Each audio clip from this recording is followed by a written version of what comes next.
If you're tired of these promos, supporters get the podcast early and ad-free. Just go to donate.bogosity.tv for the links to sign up.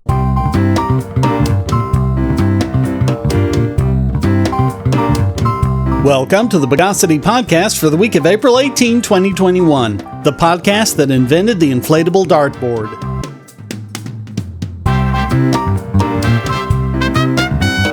This is your host, Shane Killian. Let's reflagranize the news of the bogus.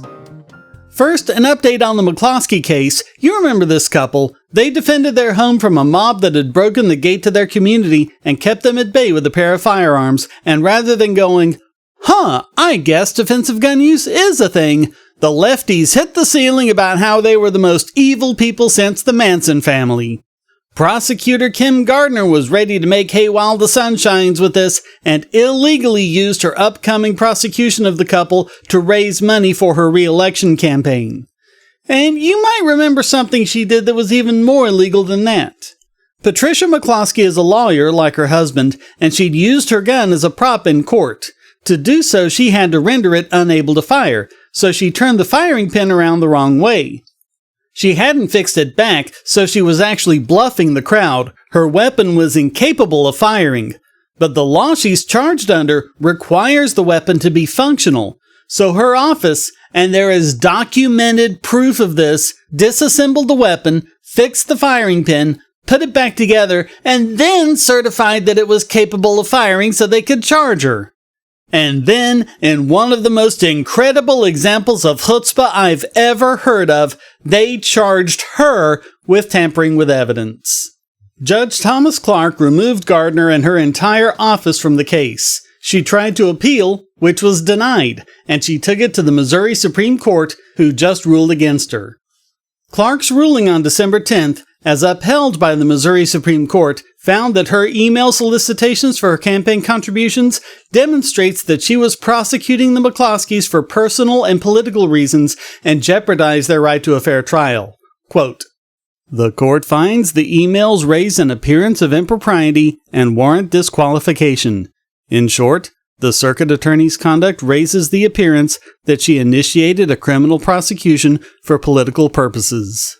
Ms. Gardner asserts that the emails were campaign speech intended to respond to criticism and were simply soliciting assistance from voters to help her, quote, "fight back against the unprecedented level of verbal attacks from prominent Republicans and right-wing media," unquote. If this is so, then why mention defendant? The email language extends beyond campaign rhetoric. Rather, it seeks to seemingly energize supporters to contribute by referencing defendant, his conduct, and even his social status. Like a needle-pulling thread, she links the defendant and his conduct to her critics. To a reasonable person, this language forecasts prosecutorial action. Potentially affecting his right to a fair trial and impacting the public perspective, the twin fundraising solicitations paint defendant as a wealthy elitist and perhaps worse. Again, it strikes the court as inappropriate that this labeling is occurring within twin campaign solicitations to raise money. Understandably, Ms. Gardner has every right to rebut criticism, but it appears unnecessary to stigmatize defendant or even mention him in campaign solicitations, especially when she purports to be responding to others. In fact, the case law and rules of professional conduct prohibit it. The campaign emails demonstrate the circuit attorney's personal interest in this case, raise the appearance of impropriety, and jeopardize the defendant's right to a fair trial. She is accountable, not just to the voters, but to the rule of law. The court is similarly obligated to follow the law.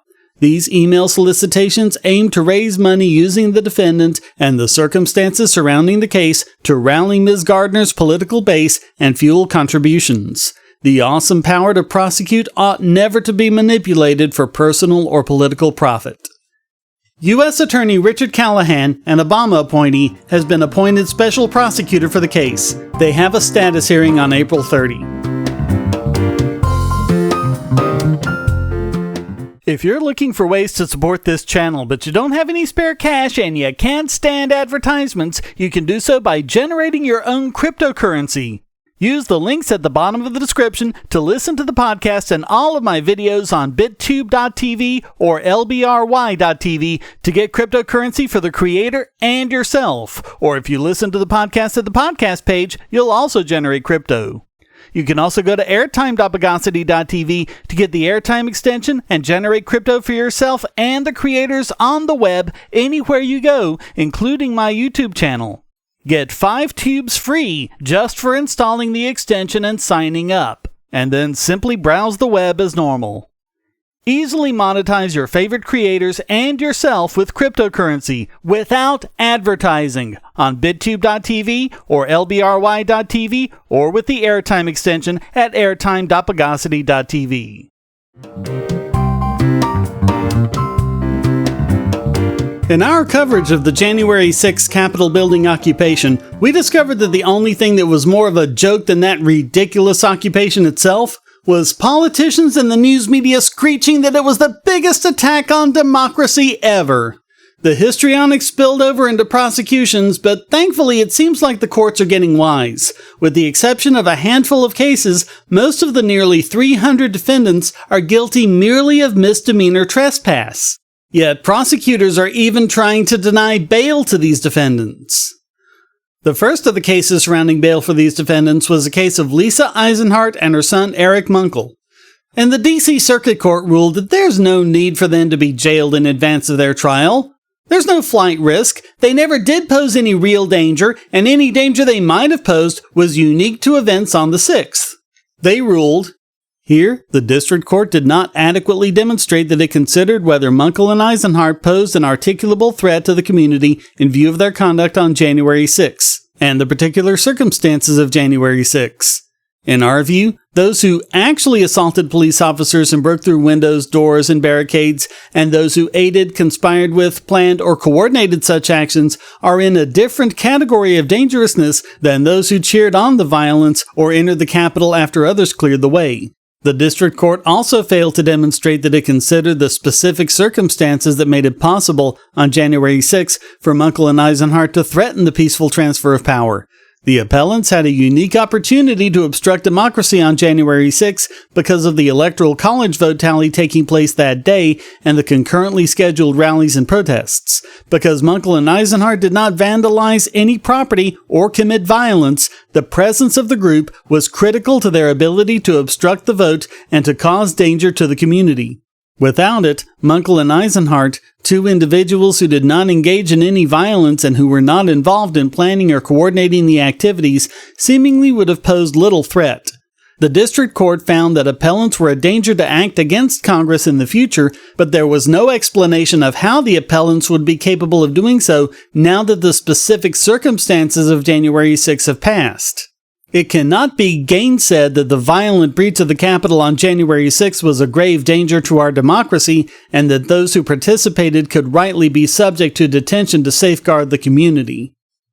While the two Democratic appointees on the panel, Robert Wilkins and Judith Rogers, stopped short of explicitly demanding that they be released, they did take away every reason the prosecution had for keeping them locked up.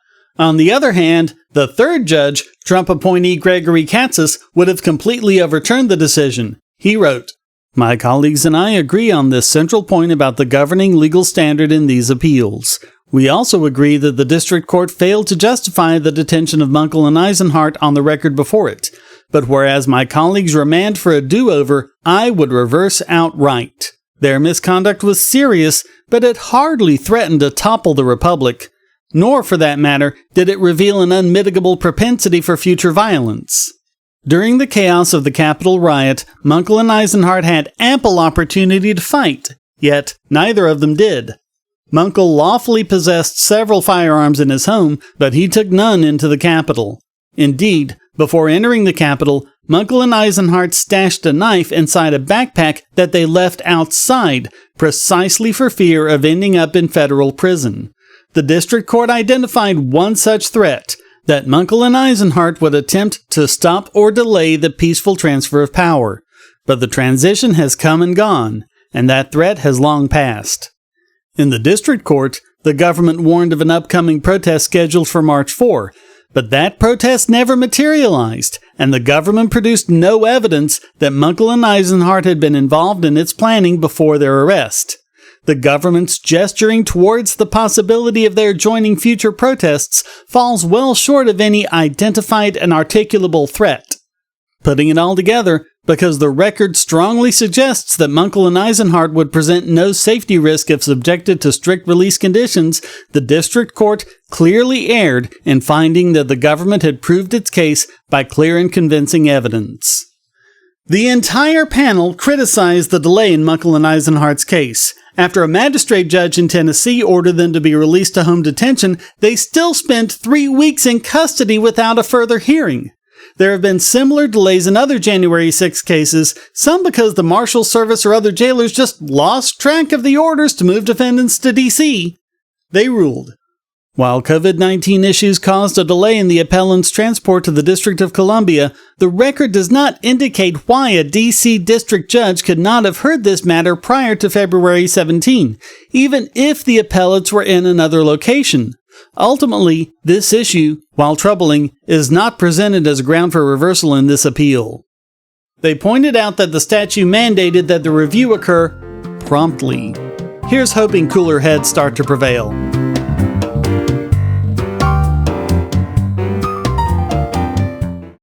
If you're on the Wi-Fi in a coffee shop or hotel, anyone on that network can get your traffic. Do you really trust all of those strangers? For that matter, do you really trust your ISP? A VPN can protect you from prying eyes, disguise your location, and even foil government censors. It's essential in this day and age, so go to vpn.bogosity.tv and you'll be taken to BoxPN. Starting at just $2.99 a month, you can get unlimited high-speed connections to VPN servers all over the world, and they don't log connections, so your privacy is assured. Traveling abroad, just VPN home, and don't worry about what those other governments are doing. Back at home, stop your ISP from traffic shaping and messing with the quality internet access you're paying good money for. You can connect from multiple machines at once, including your smartphone or tablet, and it supports all the secure standards, including OpenVPN and SSTP. Bypass censors and surveillance with your own secure VPN connection. Go to vpn.bogosity.tv.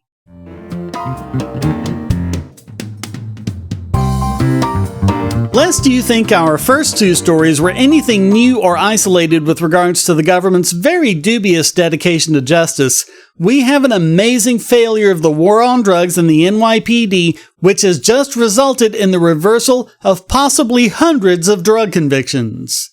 Despite the bloviating from law enforcement that drugs are everywhere, there doesn't seem to be enough to actually result in that much for cops to do, so they have to create their own. That's what Joseph E. Franco did with at least 100 arrests out of the thousands he's made regarding the possession and sale of drugs, and more will likely follow.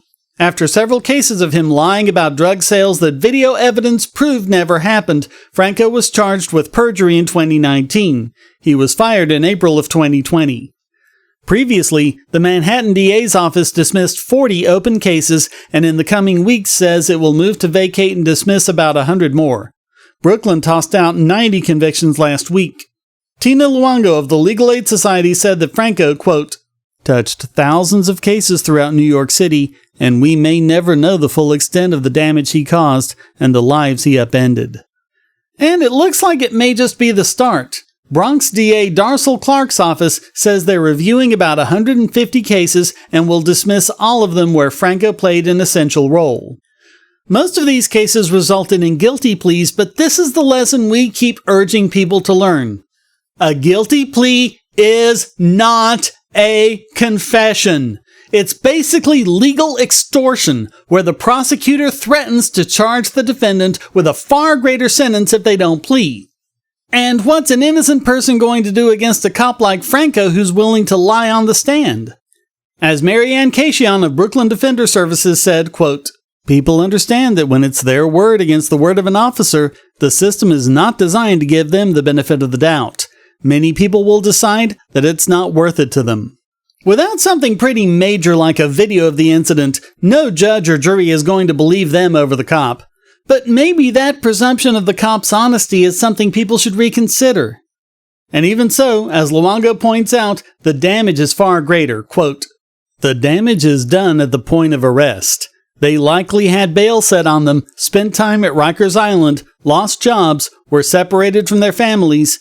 No matter what happens, those harms were done. And it's far from just this one cop. Over a 3-year period, an investigation by the New York Times found more than 25 instances where judges or prosecutors determined that a New York City police officer's testimony was likely false. And we've also covered cases of thousands of drug samples being mishandled or other things that compromise testing, and even returning positive results on samples that were never tested. It was advocacy groups like the Exoneration Project and the Legal Aid Society who were the driving force behind these reviews. We need more like them. Franco worked for the NYPD for over 20 years before this was discovered. How long was he lying? There's likely no way to tell. But if he's that comfortable lying on the stand, he's been doing it a long time. Someone needs to ask what failure in oversight led to this being overlooked for so long, basically until it got too big to ignore. But the ultimate solution is just to end the insane and psychotic war on drugs, which does nothing to help addicts or get drugs off the streets, but wastes billions of tax dollars that only ensure that Americans can buy purer drugs, and often more dangerous ones that cause them to inadvertently overdose.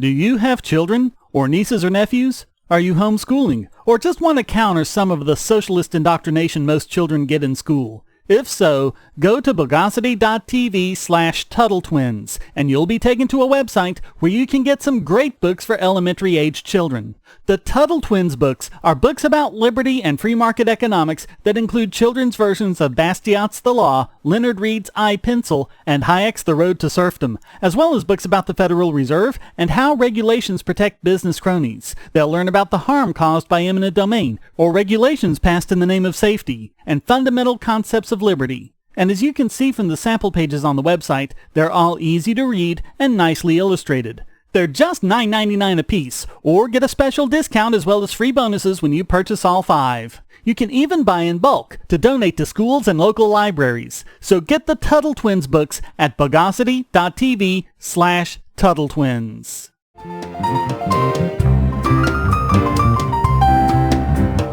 And now it's time to metricize this week's biggest Bogon emitter. And it's another one for the NHS for blatantly violating security and privacy guidelines on both Android and iOS apps. Both the Apple and Google Play stores have blocked an update to the NHS's COVID-19 contact tracing app.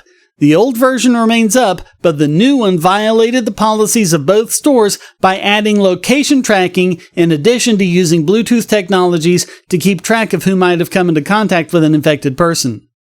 A while back, we covered a secure and private protocol for using Bluetooth for contact tracing, but governments basically ignored it, instead implementing one that allows them full access to all the data.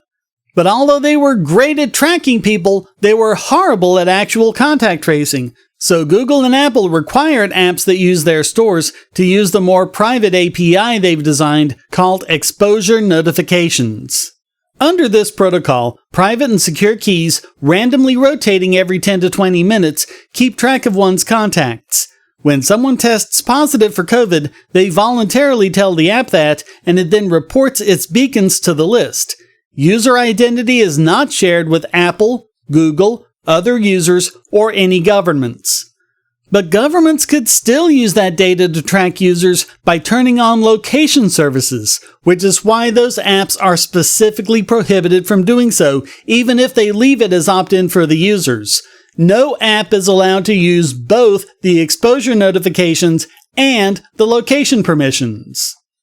But even though the NHS is absolutely the bad actor here, it's Google and Apple who are being criticized. The Washington Post has been whining that the app does too much to protect privacy, keeping our health data out of the hands of bureaucrats. And now the BBC have gotten into it, complaining that Google and Apple are basically standing up for the privacy of their users. Quote, "What this underlines is that governments around the world have been forced to frame part of their response to the global pandemic according to rules set down by giant unelected corporations." Wait a minute. Aren't you guys a giant unelected corporation? And for that matter, who at the NHS is elected? Quote, "At a time when the power of the tech giants is under the microscope as never before, that will leave many people feeling uncomfortable." Oh, is that so? Oh, tell me, whom do we have to worry about more with regards to privacy violations? Private companies or government? And besides, let me reiterate, Google and Apple can't get your contact data any more than governments can. Everyone's data is kept private from everyone else. The government tried to cheat and break the rules. Google and Apple said no, and good for them. How far gone do you have to be to complain that tech companies are refusing to let governments violate an established privacy framework? Maybe you'd better remember this next time the BBC or WAPO or some other fake news outlet goes whining about, "Wah, my big evil corporation!" It's clear now that governments and the news media hate nothing more than your privacy. We've seen it when they whine about end-to-end encryption, we've seen it when they whine about cryptocurrency, and we're seeing it now with contact tracing. Put this on the pile with the Clipper chip, demands for encryption backdoors, and trying to claim that cryptocurrencies are illegal securities. I've said it before, I'll say it again, and I'll keep saying it till it sinks in. Privacy and security need to be built in by default, and securing your data means securing it from both big tech and governments, and everyone else on the planet. Beware of anyone who wants to get in the way of that. So all of that makes the NHS this week's biggest Bogon emitter. I want to tell you about the eyeglasses I've been wearing for years. As people can see on my videos, I have a very strong prescription, which makes glasses more expensive, especially when I need computer glasses, reading glasses, prescription sunglasses, and most expensively, progressive lenses for general everyday wear. To save money while still getting quality glasses, I get them from Firmoo. In fact, I just got a pair of progressives with high-index aspherical lenses and a nice pair of frames my wife loves for just over $100. It would have been $500 to get them through my eye doctor. Not only do they look good, the glasses are durable. I've worn many pairs for several years without problems. All orders come with a 30-day return policy, a 3-month warranty, and one-on-one customer service. Go to Firmoo, that's FIRMOO.Bogosity.tv anytime you need quality glasses at a low price. Once again, that's Firmoo.Bogosity.tv.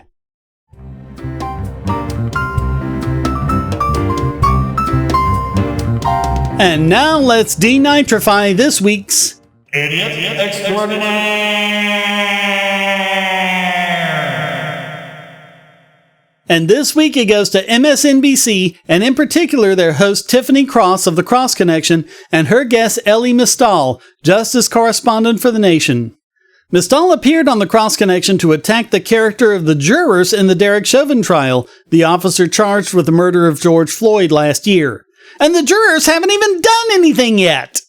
By the way, any new listeners, before you go making assumptions about us due to this coverage, check the history of this podcast with regards to George Floyd and police in general. We are most definitely not on the side of the cops, who are really just thugs with badges. But we are in favor of the rights of defendants, and one thing we do strive for is consistency. So this horrible human being said, quote, "You have to remember, this jury has been seated with ignorance." I think the word you're looking for there is impartiality. Jury selection took several days. Ideally, you'd want jurors who hadn't heard any of the coverage or seen the videos, but that wasn't going to happen given the amount of attention this case has received. But they were able to find jurors who, when questioned during voir dire, really appeared to be impartial. Like the defense, the prosecution is satisfied they've selected a jury that will be impartial. But Mystal thinks he knows better than the prosecutors. Quote, "It's been seated with people who either did not see the video, which is almost impossible to do in this country, or saw the video and couldn't decide if sometimes maybe black people do need to be choked to death for 8 minutes and 46 seconds. Maybe they had it coming." No one said that, liar! But that's exactly why you are the exact kind of person who should be kept far away from any jury. You're supposed to base your deliberations on what you see in the trial and only what you see in the trial. It's an ideal, and maybe people fall short of it, but at least those of us with integrity would try, unlike you. And Miss Dahl, I really hope that if you're ever in that defendant's chair for whatever reason, that there's no one like you on the jury who's already made up his mind and thinks he knows best without looking at all the evidence and is willing to make horrible assumptions about his fellow jurors. Because I would want you to get a fair trial, and you don't get a fair trial that way. Quote, they're trying to convince 12 people that have been picked specifically for not knowing things. That's how it's supposed to work, you moron! Quote, that's what frightens me. No, they don't need to put Chauvin on the stand. They need one juror to refuse to see a reason. Yeah, it's called reasonable doubt. It's called burden of proof. It's called innocent until proven guilty. But this moron apparently hates all of these things. Forget a jury, he shouldn't be put in charge of a paper bag.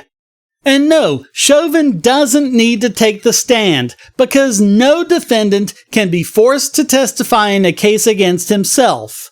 And again, I'd want someone to respect your same rights if you're ever a defendant. Of course, he had to bring race into it, quote, we don't let terrorists blame the victims for terrorism. That's not what happens in this country, unless the victim is black. He referred to the 4 police officers as, quote, white, domestic, state-sponsored terrorists, even though 2 of them aren't white. Geez, and he complained about the jury being ignorant. And notice how Cross didn't seem to think that needed a correction. Quote, when the terrorism is against black people, it is suddenly okay for lawyers to make the arguments and judges to allow evidence suggesting that the victim of the terrorism was at fault for their own death. Hate to break it to you, sunshine, but cops always make that argument at trial, regardless of the race of the defendant. The difference is here, the cop is the defendant. But either way, it's always okay for lawyers to do everything within the bounds of the law to argue a convincing case. In fact, anything less than that would be malpractice.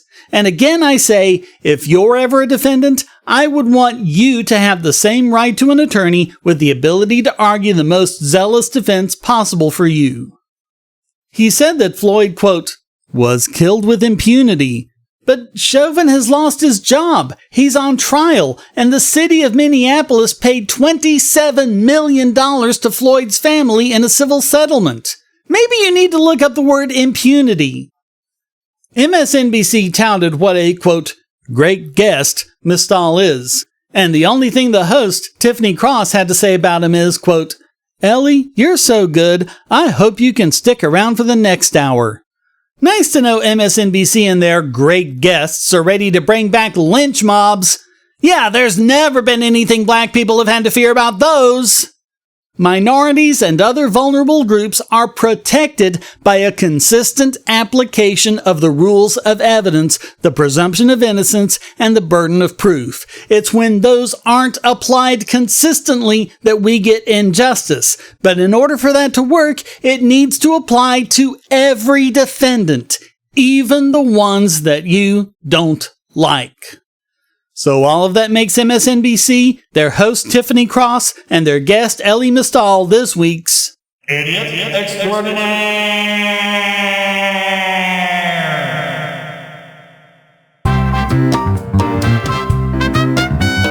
Well, that wraps up this That's White Man's Electricity You're Burning Ringing That Doorbell, That's Theft edition of the Bogosity Podcast. I hope you enjoyed it. If you did, please go to donate.bogosity.tv for several ways to support and discord.bogosity.tv to join the discussion. Subscribe at Patreon or Subscribestar, and you can listen early and ad-free. Thank you for listening. Until next time, here's a quote from Tom Lehrer. No one is more dangerous than someone who thinks he has the truth. The Bogosity Podcast is licensed under Creative Commons Attribution Non-Commercial No Derivatives 4.0 International License.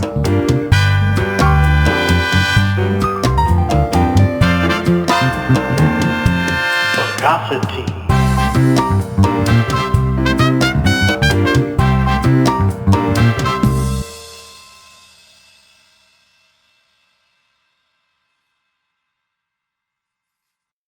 We live in a world where light bulbs connect to the internet, and recent attacks on them prove that your online security is under threat like never before. Not only your websites, but the internet-enabled devices you buy. And the biggest problem is weak passwords. That's why you need LastPass. LastPass allows you to randomly generate strong, unique passwords on the web and on your internet-enabled devices, all protected by one master password.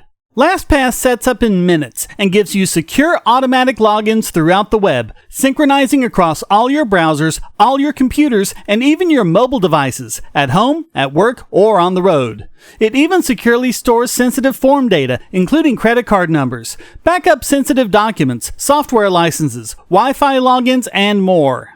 And with LastPass Premium, you can get these benefits on other applications, manage passwords for your entire family, and also get priority customer support. Sign up at password.bogosity.tv for a free month of LastPass Premium.